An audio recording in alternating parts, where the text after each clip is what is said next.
नमस्कार, आप उत्तराखंड देख रहे हैं और मैं हूं आपके साथ प्रियव्रत दीक्षित। तो उत्तराखंड में बीजेपी को मिली बहुमत मिलने के बाद सवाल लगातार बना हुआ कि आखिर नए मुख्यमंत्री का चेहरा कौन होगा। बीजेपी लगातार इस मुद्दे पर बैठक कर रही है और जहां धामी नई दिल्ली में पार्टी में बैठक में शामिल होने पहुंचे थे, इस दौरान धामी ने उत्तराखंड के अगले मुख्यमंत्री पर सवाल पर अपनी राय रखी। धामी ने कहा कि मुख्यमंत्री के नाम को लेकर इस बैठक में कोई चर्चा नहीं हुई है। ये बैठक चुनाव के बाद होने वाली सामान्य बैठकों में से एक है।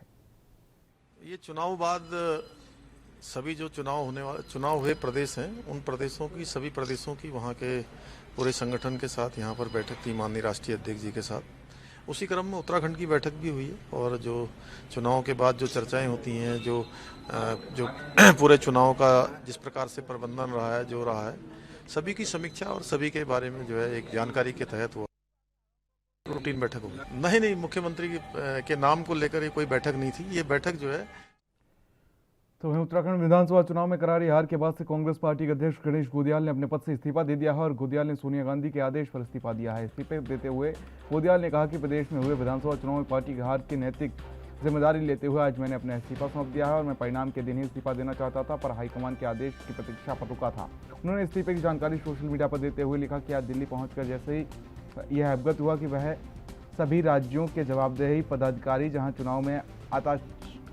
आशातीत सफलता नहीं मिली, अपने पदों से इस्तीफा दे रहे हैं। मैंने अपना इस्तीफा सौंप दिया है। कांग्रेस के कार्यकर्ता के तौर पर संघर्ष करता रहूंगा।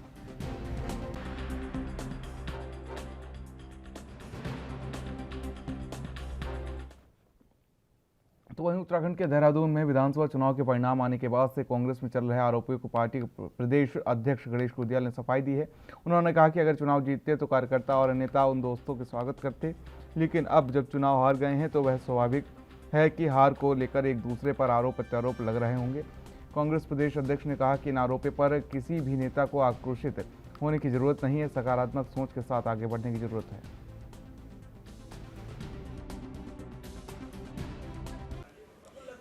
देखिए, इसको अन्यथा नहीं लेना चाहिए। स्वाभाविक बात है, हम चुनाव जीते तो कार्यकर्ता गुलदस्ता लेकर आते, हम चुनाव हारे तो आपस में एक दूसरे पर आरोप प्रत्यारोप होते हैं। ये स्वाभाविक चीज़ें हैं, इससे बहुत ज़्यादा हम विचलित होने वाले नहीं हैं। उनकी बातों को समझते हुए उस पर सकारात्मक। तो वहीं हल्द्वानी से नवनिर्वाचित विधायक सुमित हृदयेश आज मीडिया से रूबरू हुए और इस दौरान उन्होंने कहा कि कांग्रेस विपक्ष की भूमिका बखूबी निभाने का प्रयास करेगा और जनता के मुद्दों की लड़ाई लड़ने के लिए काम किया जाएगा। विधानसभा चुनाव में मिली हार के बाद कांग्रेस में मचे घमासान को लेकर कांग्रेस विधायक सुमित हृदयेश ने कहा कि यह बेहद ही कठिन समय है।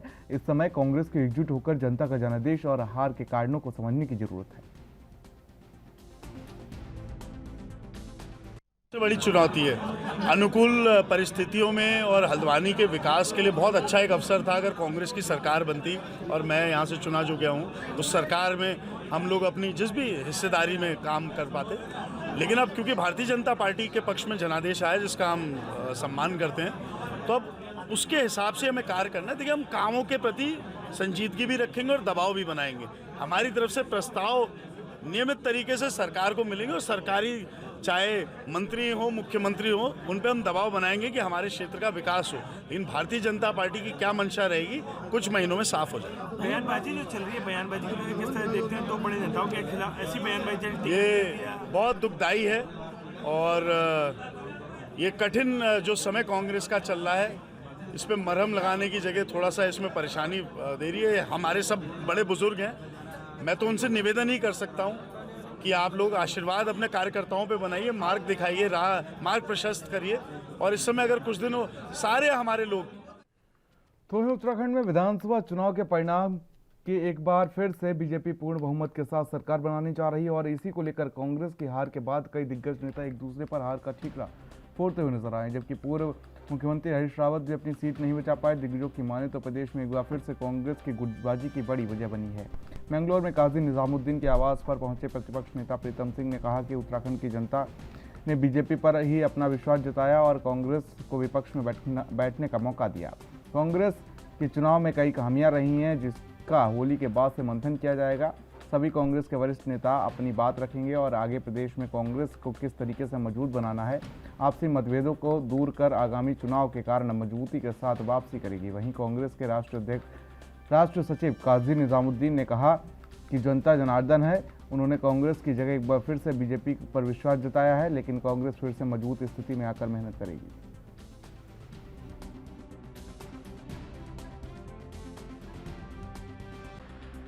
मैं समझता हूँ कि हमारे तमाम साथियों को जो है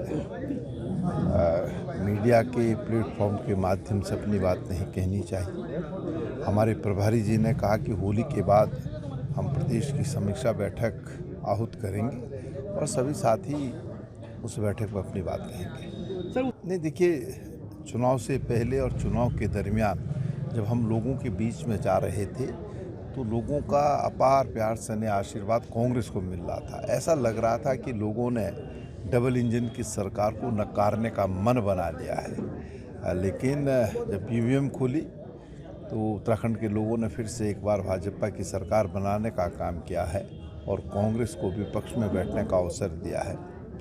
और जहाँ तक हार का प्रश्न है, इस पर हम चिंतन और मनन करेंगे।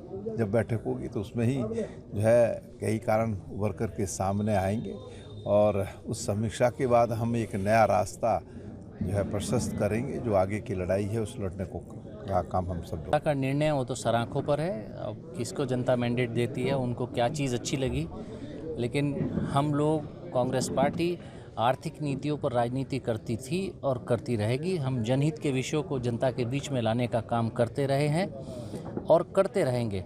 और रहा सवाल कि ठीक है कि ये कुछ दिनों का एक फेज़ है कि केंद्र सरकार या राज्य सरकारें दूसरी पार्टियों की बन रही हैं। जनता ने कांग्रेस को एक विपक्ष के रोल दिया है। कांग्रेस उस रोल को फिर निभाएगी और सदन से और फिलहाल यहाँ रुकेंगे छोटे से ब्रेक के लिए। ब्रेक के बाद भी खबरों का सिलसिला लगातार जारी है। देखते रहिए एनबी न्यूज़।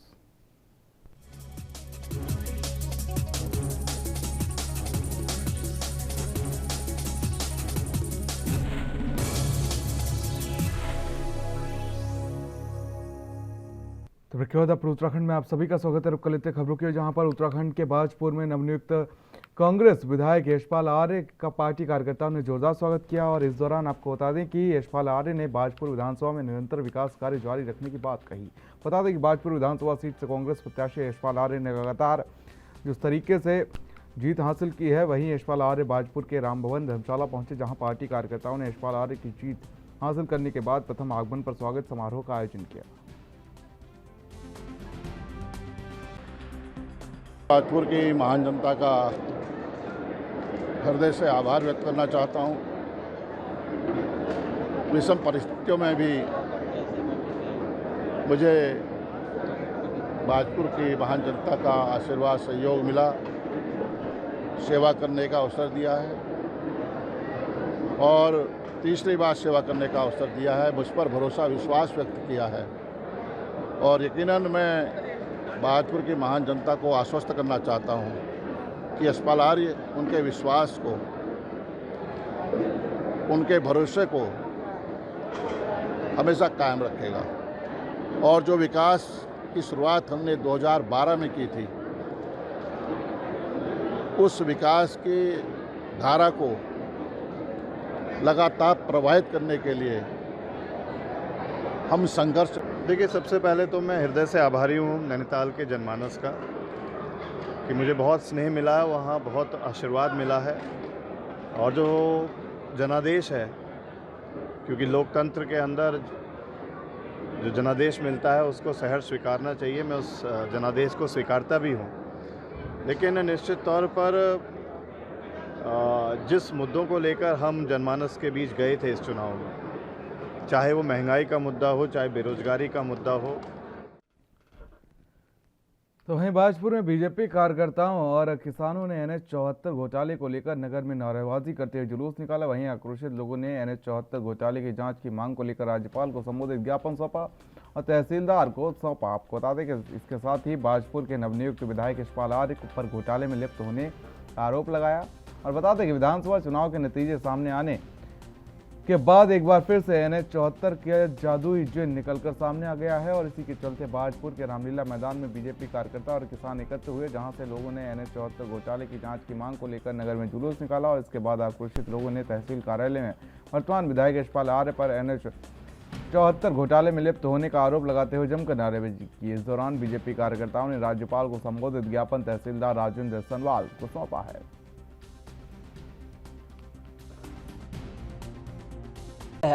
कि 2017 से पहले जो कांग्रेस की सरकार थी उसमें एनएच बना।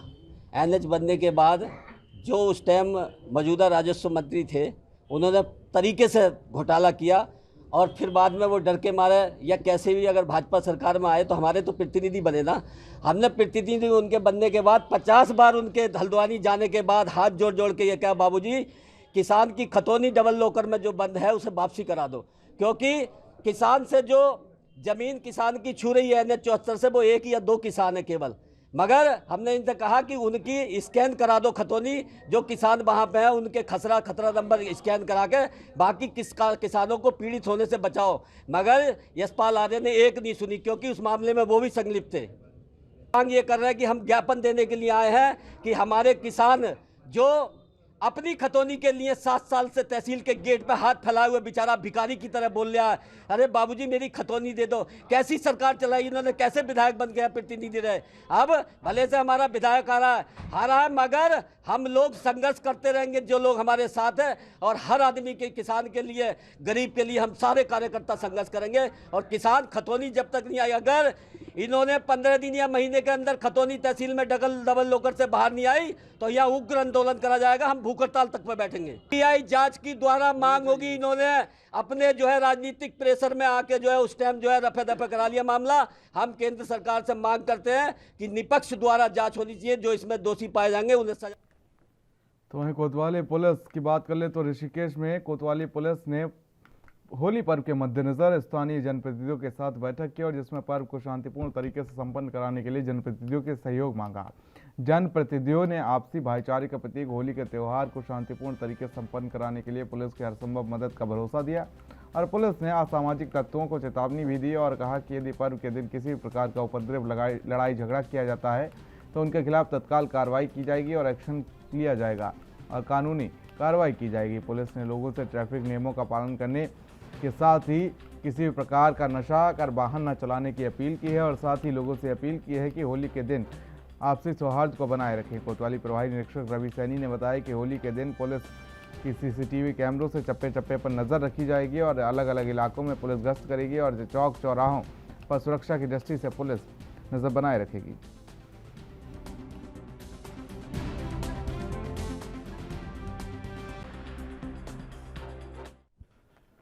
तो वहीं गदरपुर से खबर है, जहां पर गदरपुर के नवनियुक्त थाना अध्यक्ष कमलेश भट्ट ने गदरपुर थाने का चार्ज संभालते ही एक बड़ी कार्रवाई करते हुए जुए के अड्डे पर छापा मारा है और आपको बता दें कि छापा मारकर 8 रईसजादों को गिरफ्तार किया है। इस दौरान थाना अध्यक्ष कमलेश भट्ट ने कहा कि गदरपुर में मुखबिर की सूचना पर जुआ खेलने की शिकायत आई थी, जिस पर हमने गदरपुर के मुख्य मार्ग पर MS प्रॉपर्टी नामक के एक ऑफिस पर छापा मारा, जहां से मौके से 8 लोगों को जुआ खेलते हुए पकड़ा है, जिसके पास से लगभग 1,40,000 नगद और साथ ही 7 मोबाइल और 5 ताश की गड्डी ही बरामद की गई। थाना अध्यक्ष कमलेश भट्ट ने कहा कि गदरपुर क्षेत्र में जो भी गैर कानूनी कार्य करते हुए पाया जाएगा उसके खिलाफ कड़ी कार्रवाई की जाएगी।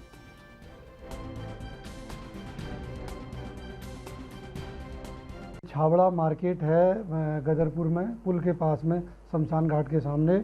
यहाँ पर MS प्रॉपर्टी का एक कार्यालय है, उस कार्यालय में हमने आज छापामारी की मुखबिर की सूचना पर। वहाँ 8 लोगों को पकड़ा है, लगभग 1,40,000 रुपये कैश और 5 ताश की गड्डियाँ, 7 मोबाइल फ़ोन बरामद किए हैं और सभी लोगों के खिलाफ 13G एक्ट में मामला पंजीकृत किया जा रहा है। और गदरपुर क्षेत्र में नशे की भी काफ़ी शिकायतें हैं, जो लोग भी ये नशे का कारोबार कर रहे हैं इनके खिलाफ हम सख्त कार्रवाई करेंगे। कुल संख्या कितनी थी? टोटल 8 लोग पकड़े गए हैं, 1,40,000 रुपये कैश बरामद हुआ है, 5 ताश की गड्डियां हैं, 7 मोबाइल फ़ोन मिले हैं। यदि कुछ लोग शराब पी रहे थे, उसमें से 5 लोगों का पुलिस एक्ट के तहत 500 रुपये का चालान किया गया है और उनको हिदायत दी गई है कि वो दोबारा कभी ऐसी जगहों पर न बैठे और जो भी लोग यहाँ अवैध गतिविधियों में संलग्न हैं उनको ये मेरा सख्त संदेश है, वो या तो अपना काम छोड़ दें या अपना इलाका छोड़ दें, वरना हम बख्शेंगे किसी को नहीं। गदरपुर शहर के ढाबों में शराब बिकती हुई पाई जा रही है, आपने कार्रवाई भी की है, तो इन लोगों के लिए क्या चेतावनी है? जी, इनमें कल हमने करीब 3-4 ढाबों में छापामारी की थी, उसमें से एक व्यक्ति को कल पकड़ा है और उसका पुलिस आबकारी अधिनियम में चालान किया गया है। और जो भी लोग ढाबों में शराब पिला रहे हैं और जो भी कानून व्यवस्था को प्रभावित करने की कोशिश करेंगे उनके खिलाफ सख्त कार्रवाई की जाएगी। चार्ज ग्रहण किया है और मैंने कल से। तो खबर जनपद उधम सिंह नगर से है, जहां पर उधम सिंह नगर के खटिया में चकरपुर क्षेत्र के अंतर्गत बीते दिनों हाईवे के किनारे अल्मोड़ा के टैक्सी चालक की हुई मौत के मामले में एसपी ममता बोहरा ने खुलासा करते हुए बताया कि मामला हत्या का नहीं हिट एंड रन का था, जहां मौत का खुलासा करने वाली टीम को पुलिस अधीक्षक द्वारा 25,000 का इनाम की घोषणा भी की गई थी। इस पूरे मामले में खुलासा करते हुए एसपी ममता बोहरा ने बताया कि घटनास्थल की बारीकी से निरीक्षण किया जा रहा है। तो वहीं आपको बता दें कि निरीक्षण के बाद वहाँ मिले रियर व्यू मिरर और सीसीटीवी फुटेज को देखकर पाया गया कि यह मर्डर का ना होकर बल्कि हिट एंड रन का मामला है। क्षेत्र में एक संदिग्ध व्यक्ति की हमें बॉडी मिली थी और प्रथम दृष्टया देखने पर पता चल रहा था कि वो मर्डर जैसा लग रहा था कि इसका मर्डर किया गया होगा। तो उसको देखते हुए इसमें टीमें गठित की गई और इसको आइडेंटिफाई करने का प्रयास किया गया। तो पता चला कि देवेंद्र सिंह है जो मृतक था और ये अल्मोड़ा का रहने वाला था, पेशे ड्राइवर था और वो बुकिंग लेकर के बनबसा के लिए 3 दिन के लिए 5 तारीख को वहाँ से रवाना हुआ था। और उसी दौरान जब ये 6 तारीख को सर्विसिंग करा के हल्द्वानी से लौटा तो एक घटना हुई थी। घटनास्थल का बहुत बारीकी से निरीक्षण करने पर वहाँ रियर व्यू मिरर एक मिला था, जिसे जनरली लोग साइड मिरर कहते हैं, वो मिला था। और फिर हम लोगों ने टेक्निकल सीसीटीवी फुटेजेस वगैरह देख करके और इसको आइडेंटिफाई कराते हुए ये पता चला कि ये मर्डर ना होकर हिट एंड रन का मामला है। और इसमें जिस गाड़ी ने हिट किया था वो महिंद्रा कॉन्टो थी, उसका ड्राइवर भी हमारे कब्जे में है और उससे पूछताछ की गई। उसने घटना को एक्सेप्ट किया है कि 6 तारीख को शाम को उसके द्वारा एक व्यक्ति को हिट किया गया था और हिट के होने की वजह से उसको चोट लगी थी जिससे उसकी मृत्यु हुई। सर इस तरह से मर्डर ना होकर हिट एंड रन का मामले को कौन-कौन सी धाराओं में क्लोज किया गया है? पहले तो ये मर्डर का मामला था 302, अब ये 304A में चलेगा। और क्योंकि बहुत बारीकी से इस पे काम हुआ है, बहुत टेक्निकली इसे देखा गया है, तो इस तरह से जिस एक मर्डर का जो मामला था वो 304 एक्सीडेंट के मामले में आया है। तो टीम ने इतनी बेहतरीन तरीके से काम किया और सीओ साहब के सुपरविजन में काम किया है। तो कप्तान साहब की तरफ से इसमें 25,000 के इनाम की। और फिलहाल यह वक्त एक छोटे से ब्रेक का है। जल्द हाजिर होते कुछ बड़ी खबरों के साथ। देखते रहिए एनबी न्यूज़।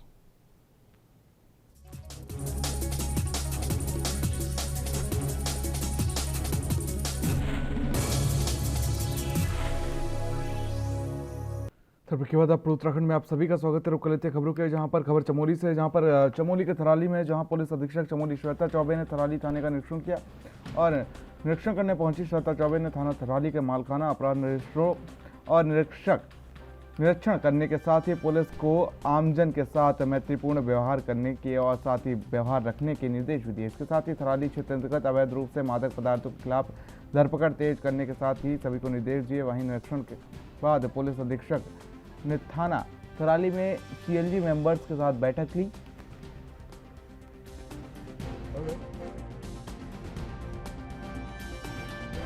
सामने रखने का मौका दिया गया, जहां स्थानीय व्यापारियों ने बाजारों में बड़े वाहनों के लग रहे जाम पर शिकायतें रखी, जिस पर पुलिस अधीक्षक ने सुबह 7 से 9 बजे तक बड़े वाहनों को बाजार में प्रवेश पर प्रतिबंध लगाने के निर्देश थानाध्यक्ष थराली को दिए हैं।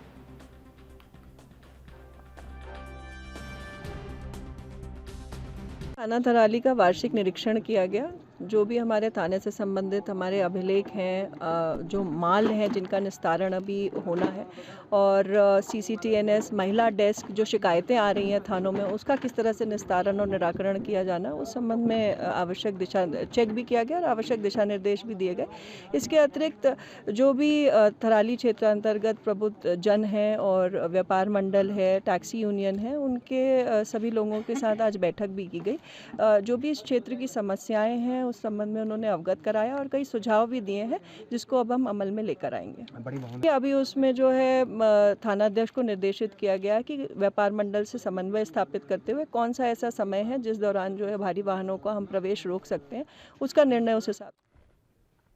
तो वहीं हरिद्वार विधानसभा क्षेत्र से 5वीं बार निर्वाचित विधायक मदन कौशिक ने जन आभार यात्रा निकाली और जन आभार यात्रा आर्य नगर से शुरू होकर हर की पौड़ी पहुंची और गंगा पूजा करके जनता का आभार व्यक्त किया। तो वहीं यात्रा में बड़ी संख्या में कार्यकर्ता मोदी के जयकारे और बीजेपी के जयकारे लगाते हुए नजर आए। यात्रा के रास्ते में जगह जगह स्वागत भी हुआ और मदन कौशिक ने कहा कि उन्हें जो जनता ने अपार स्नेह और समर्थन दिया है वह उसके लिए आभार व्यक्त कर रहे हैं और जनता ने उनमें जो विश्वास व्यक्त किया है मैं उसे स्वीकार करता हूं और उनकी अपेक्षाओं पर खरा उतरने का प्रयास करूंगा। उत्तराखंड में बीजेपी की सरकार रिपीट होने के मिथक टूटने और क्या मुख्यमंत्री मैदान से बनेगा, क्या ये मिथक भी टूटेगा, पूछने पर मदन कौशिक कुछ समय के लिए मौन हो गए और बाद में उन्होंने कुछ नहीं बोला और बिना कोई जवाब दिए चले गए।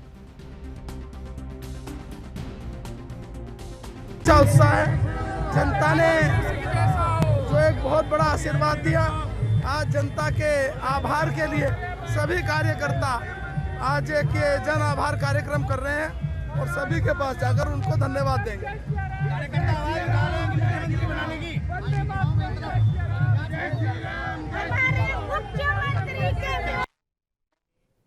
तो वहीं उत्तराखंड विधानसभा चुनाव के परिणाम आए अभी महज कुछ ही दिन हुए हैं, लेकिन इसी बीच श्रीनगर विधानसभा सीट से चुनाव जीते बीजेपी विधायक डॉक्टर धन सिंह रावत का एक वीडियो सोशल मीडिया पर जमकर वायरल हो रहा है। अपने बड़बोले और बेतुका बयानों के लिए चर्चा में रहने वाले धन सिंह रावत एक बार फिर से जीतने के बाद कार्यकर्ताओं को संबोधित कर रहे थे। तो इस दौरान उन्होंने कहा कि चुनाव हारने के बाद एक पप्पू विदेश का टिकट लेने गया है और वहाँ पप्पू बम्बई का टिकट और यहाँ पप्पू का बम्बई का टिकट। दरअसल धन सिंह रावत यहाँ पर कांग्रेस प्रदेश अध्यक्ष गणेश गुदियाल को यहाँ का पप्पू कहकर संबोधित कर रहे हैं और कह रहे हैं कि उन्हें बम्बई भेज देंगे। धन सिंह रावत का ये वीडियो सोशल मीडिया पर जमकर वायरल हो रहा है। लोगों का कहना है कि किसी भी सम्मानित नेता को इस तरह के हल्के बयानबाजी करना शोभा नहीं देता।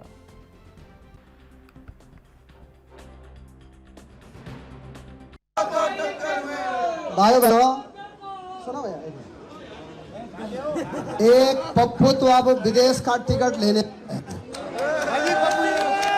और यहाँ का पप्पू बम्बई का टिकट लेने वाला है, इसलिए और पप्पू के साथ जो खीरीज है ना 25 पैसा जो श्रीनगर का है वो भी जो है जाने वाला है।